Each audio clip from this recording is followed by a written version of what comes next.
Welcome back mga ropa, kwentuhan muna tayo. Pag-usapan natin ang pinakabagong game ng kupunan Los Angeles Lakers at ito ay kontra sa kupunan ng napakalakas na New York Knicks. Coming to this game mga ropa, 7 sunod-sunod na panalo ang mayroon ng Lakers, 7 times win streak sila mga ropa, 39-21 na standings, pangalawa sa Western Conference. Sobrang lakas ng Lakers mga ropa. Samantala ang kupunan naman ng New York Knicks sa pinangungunahan ni Jalen Bronson mga ropa ay mayroong 40-21 na standings, pangatlo sila sa Eastern Conference. Ibig sabihin mga ropa, sobrang lakas din ang kupunan ng New York Knicks na kakaharapin ngayon ang kupunan ng Lakers. Dito sa game na to mga ropa, naging bakbakan, dikdikan ang laban ng dalawang kupunan, suntukan sila sa opensa, magkabila sa agutan mga ropa. Sobrang gandang performance again ang pinakita ni Luka Doncic at sa same time LeBron James. Si Luka Doncic siya nag-score dito ng 32 points, samantalang si LeBron James naman ay tumataginting na 31 points ang ni-score dito. Dito nga sa game na to mga ropa, laging lamang ang kupunan ng New York Knicks at tila ba nakambak lang ng kupunan ng Lakers ang kanilang panalo kontra sa kupunan ng New York. Ngayon mga ropa, himay-himay natin at isa-isay natin ang ginamit na diskarte dito ng kupunan ng Lakers at ni Coach JJ Redick para talunin ang napakalakas na kupunan ng New York Knicks. Ito ang game analysis at breakdown Los Angeles Lakers versus kupunan ng New York Knicks. Simulan na natin to.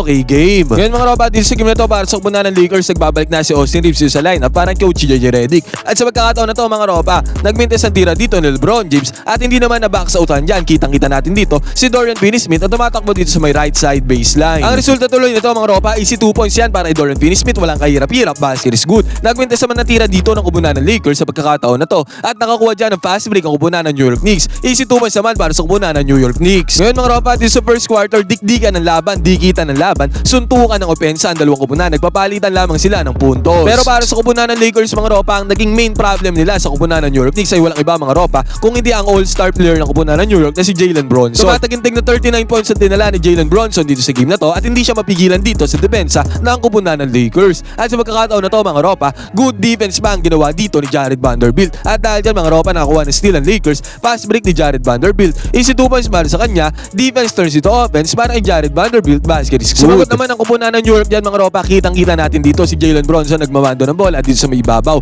Penetration niya sa depensa ng kupunan ng Lakers at sa penetration na to mga ropa, na-attract niya ang defender dyan doon sa may ilalim na si Jamison. Napilitang sumabay dyan si Jamison mga ropa kasi makakascore na dito si Jalen Bronson doon sa may ilalim kung hindi siya sasabay. Yun nga lang mga ropa, nagbintas ang tira dito ni Jalen Bronson. Pero dahil nga sumabay si Jamison kay Jalen Bronson mga ropa, kitang-kita natin dito, walang bantay si Mitchell Robinson. Tendency outcome nito mga ropa, offensive rebound ni Mitchell Robinson. Walang kahirap-hirap mga ropa, good penetration kasi ang ginawa nga ni Jalen Bronson. Easy 2 points para kay Robinson, basket is good. At sumagot naman ang kupunan ng Lakers yan mga ropa, dito pick and roll gameplay ang kanilang ginawa. Si Luka Doncic nagmamando ng bola dito mga ropa at ang rumol dyan mga ropa ay walang iba kundi si Jamison. Successful pick and roll play to mga ropa, nakapagpuntar dyan ng 2 points si Jamison, basket is good. At sa pagkakataon na to mga ropa, 31-25 ang score, 6 na puntos ang kalamangan dito ng Lakers, dikit pa din naman ang laban. At syempre mga ropa, hindi pwedeng walang sagot dyan ang kupunan ng New York Knicks sa puntos na yan ang kupunan ng Lakers. Again mga ropa, Jalen Bronson ulit ang may hawak ng bola dito para sa kupunan ng New York. Ang hirap na tira to para kay Jalen Bronson mga ropa, buti na lang si Karl Anthony Towns ay nandun sa may ilalim. Nasalo ni Karl Anthony Towns ang mintes sa tira na ni Jalen Bronson mga ropa, easy 2 points para kay Karl Anthony Towns. Laging may sagot dyan ang kupunan ng New York sa opensa ang ginagawa ng kupunan ng Lakers. Ang naging tungkol naman dito ng kupunan ng Lakers mga ropa sa opensa na yan ang kupunan ng New York. Again mga ropa, another pick and roll gameplay. Luka Doncic ulit ang mayroong ng bola dito mga ropa, pero this time ang nag-roll doon sa may ilalim ay walang iba kundi si Jackson Hayes.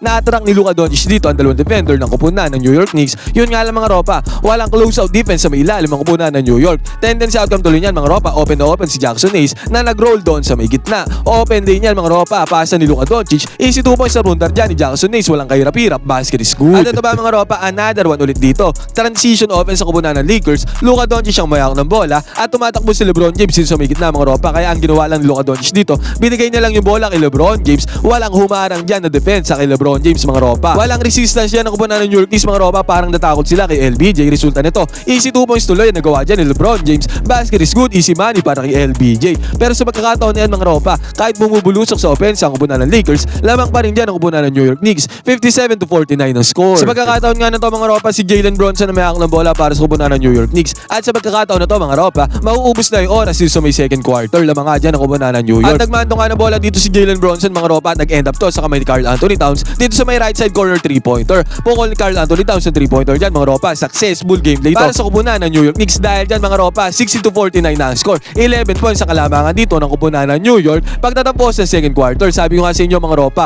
lumamang buong game ang kupunan ng New York dito sa game na to. At parang kumambak lang talaga ang kupunan kupunan ng Lakers dito. Dahil kitang-kita natin dito mga ropa, 11 points ang kalamangan ng kupunan ng New York pagtatapos ng first half. At sabi ko nga sa inyo mga ropa, si Jalen Bronson ang naging main problem ng kupunan ng Lakers sa kupunan ng New York Knicks. Sa pagkakataon na to mga ropa, hindi lang scoring ang ginagawa ni Jalen Bronson, pati ang magmamando ng bola ay sa kanya din. At sa pagkakataon na to mga ropa, dahil sa penetration na yan ni Jalen Bronson, na-open ang kanyang teammate dito sa may left wing 3-pointer. Pasok na naman ang 3-pointer dyan ang kupunan ng New York Knicks. Kaya sa scenario na to mga ropa, naging 63-51 pa ang score, 12 points sa kalamangan dito ng kupunan ng New York. At dahil 32 points nga tinala ni Luka Doncic dito sa game na to mga ropa, si Luka Doncic nagmamando ng bola dito sa may top of the key 3-pointer. Sineta naman siya dyan ng high screen ni Jackson Hayes mga ropa. Pero hindi pick and roll gameplay ang ginawa dito ng dalawa. Yang screen na yan mga ropa, ginamit yan ni Luka Doncic para magkaroon siya ng enough space dito sa may top of the key 3-pointer. Konting space lang naman kasi talaga ang kailangan ni Luka Doncic mga ropa dito sa may 3-point area para makapukol siya ng 3-pointer. At dahil nga nagkaroon ng space dito si Luka Doncic mga ropa, 3-pointer para kay Luka Doncic, walang kahirap-hirap mga ropa. Asintado si Luka Doncic, basket is good. At ang sumunod pa dito mga ropa, nagmintas ng tira dito ng kupunan ng New York Knicks. Rebound dyan ni LeBron James, sabay transition offense sa kupunan ng Lakers mga ropa. Fast break, buti na lang mga ropa, sumabay sa takbo dito si Jackson Hayes. Yun tuloy mga ropa, nabigyan siya dyan ng assist. Reward ni Jackson Hayes sa kanyang pagtakbo dito sa may baba. Easy 2 points para kay Jackson Hayes, galing sa magandang assist ni LeBron James. Halimaw nga si Jalen Bronson mga ropa sa pagkakataon na to, siya may hawak ng bola dito at sinetan siya ng screen ni Josh Hart. Ginamit naman ni Jalen Bronson yung screen na yan mga ropa para makapag-penetrate sa depensa ng kupunan ng Lakers. May close-out defense naman dyan ng kupunan ng Lakers mga ropa, si Luka Doncic close-out dyan. Yun nga lang mga ropa, hindi naging enough yung close-up na yan ni Luka Doncic para pigilan ang penetration na to ni Jalen Bronson. Ang resulta nito mga ropa, 2-pointer para ni Jalen Bronson, walang kahirap-hirap, basket is good. At ito ba mga ropa, another one, good penetration na naman ang ginawa dito ni Jalen Bronson mga ropa. Back-to-back possession ng kupunan ng New York Knicks ay kay Jalen Bronson sila umasa. Another 2-pointer na naman ang ginawa dito ni Jalen Bronson mga ropa, basket is good ulit para sa kupunan ng New York. At dahil dito mga ropa, umabot pa tayo sa puntong 74-61 ang score. Lamang ng 13 points dyan ang kupunan ng New York Knicks. Buti na lang mga ropa, pasa dito ni Luka Doncic sa kumat na LeBron James. Sabay atake ni LeBron James ang ropa, pupunta doon sa may ilalim. Easy 2 points sa bundar dyan ni LeBron James, basket is good, no problem. Yun nga lang mga ropa, sa bawat opensa ng kupunan ng Lakers, sa bawat score nila, si Jalen Bronson ay lagi ding may sagot. Sa pagkakataon na to mga ropa, another good penetration sa ang ginawa ni Jalen Bronson mga ropa, pasok naman ang tirada na yan ni Jalen Bronson, basket is good. At another one mga ropa, eto, pick and roll gameplay ang ginawa dito ng kupunan ng New York Knicks. Nag-roll na papunta doon sa may ilalim yung big man ng kupunan ng New York Knicks. Yun nga lang mga ropa, kitang-kita natin dito, huli na yung response ng Lakers sa depensa doon sa may close out. Kaya ang tendency outcome nito mga ropa, easy 2 points para sa kupunan ng New York, back-to-back points para sa kanila, basket is good. Sumagot naman ang kupunan ng Lakers dito mga ropa, good ball movement, ang gandang ball movement ang ginawa nila dito mga ropa. At naging recipient niyang ball movement na yan mga ropa, ang naging end game nito ay sa kamay ni Dalton Knecht. At yung 3-pointer naman na to kay Dalton Knecht mga ropa, ay walang kahirap-hirap, pumasok para kay Dalton Knecht, basket is good sa may right side court 3-pointer. At itong third quarter nito mga ropa, tinapos to ni Dalton Knecht sa kanyang buzzer beating 3-pointer mga ropa. Pasok ang buzzer beater 3-pointer na yan ni Dalton Knecht mga ropa, kaya ang tendency outcome nito 84-76 sa tapos ang third quarter. Lamang dyan ng 8 puntos sa kupunan ng New York Knicks. Dito naman sa pagbubukas ng fourth quarter mga ropa, nabigyan ng pasa dito si LeBron James sa may top of the key 3-pointer. At di sa pagkakataon na to mga ropa, ang bumabantay sa kanya dyan mga ropa ay walang iba kundi si Karl Anthony Towns. Kung mapapansin natin mga ropa, walang center dyan sa may loob ang kupunan ng Lakers, kaya nag-play as center dyan mga ropa ay si LeBron James. Kaya ang bumabantay sa kanya dyan mga ropa, ang tao niya dyan ay si Karl Anthony Towns. Ang ginawa naman ni LBJ dito mga ropa, kitang-kita natin to. Umatras siya papunta dito sa may logo, bumuelo si LBJ dyan mga ropa para iwanan niya ang depensa dito ni Karl Anthony Towns. Higit na mas mabilis si LeBron James kay Karl Anthony Towns mga ropa, kaya ang nangyari dyan, kinapitalize niya yung advantage niya na yun. Ang resulta nito mga ropa, easy 2 points para LeBron James, panis dito ang depensa ni Kat. Yun nga lang mga ropa, sumagot dito ako muna ng New York Knicks. Mintas ang tira dito ng New York Knicks sa may 3-point area mga ropa, pero ang offensive rebound ay bumagsak dito sa kamay ni Karl Anthony Towns. Resulta nito mga ropa, napadali ang trabaho dyan ni Kat. Easy 2 points para sa kupunan ng New York Knicks. Pero sumagot naman dyan si Luka Doncic mga ropa dito. Good penetration ang ginawa ni Luka Doncic. Ang hirap na tira na to para kay Luka Doncic mga ropa, pero still,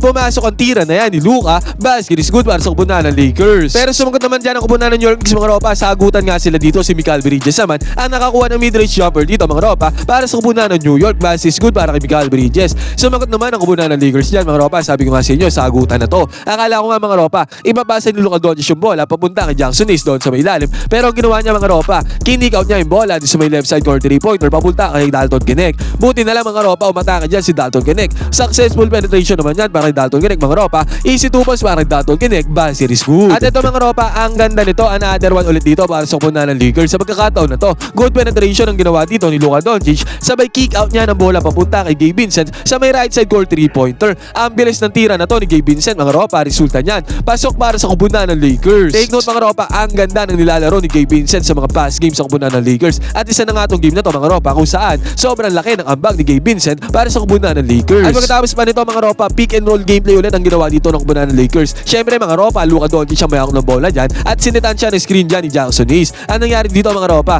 na-attract naman ni Luka Doncic ang defenders dito ng kupunan ng New York Knicks. Hindi nila napansin na si Jackson Hayes ay wala ng bantay doon nag-roll sa may ilalim. Resulta nito mga ropa, pasa ni Luka Doncic ang ganda pasa niyan. Napadali na naman ang trabaho dito ni Jackson Hayes, walang kahirap-hirap dahil sa assist si Luka Doncic, basket is good. Dahil dyan mga ropa, sa isang iglap, bumaba na ang puntos na kalamangan ng kupunan ng New York Knicks. 91-87 ang score. 4 na puntos na lang ang kalamangan nila dito sa may fourth quarter. At ito pa mga ropa, eto ulit, Luka Doncic ulit ang mayroon ng bola para sa kupunan ng Lakers. Another penetration na naman ni Luka Doncic. Sabay kick out niya ng bola papunta sa may left side court 3-pointer. And guess what? Guess who mga ropa? Kung sino nasa may left side court 3-pointer, walang iba kundi si LeBron James. Bago to mga ropa, nag-aabang si LeBron James sa may left side court 3-pointer. Pasok naman ang tira dyan ni LeBron James mga ropa dahil sa good penetration na to ni Luka Doncic. Dahil dyan mga ropa, bumawi naman ang 3-pointer dito ang kupunan ng New York Knicks. This time naman mga ropa, nag-penetrate yan na walang iba ang mga ropa kundi si Jalen Bronson. Sabay kick out niya ng bola sa may right side court 3-pointer. Pasok din ang 3-pointer dyan ang kupunan ng New York. Nagbintas ang tira dito ng kupunan ng Lakers mga ropa. Yun nga lang,